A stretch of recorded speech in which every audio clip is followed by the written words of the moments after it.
បាទនេះបងប្អូនត្រេនឡើងទៅខេត្តកំពត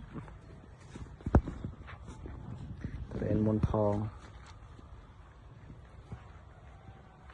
ត្រៀមចេញហើយ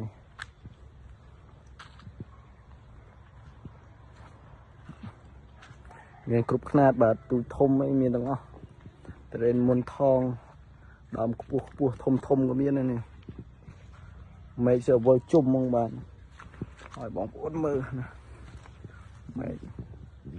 សើវល់ជុំស្អាតហ្នឹង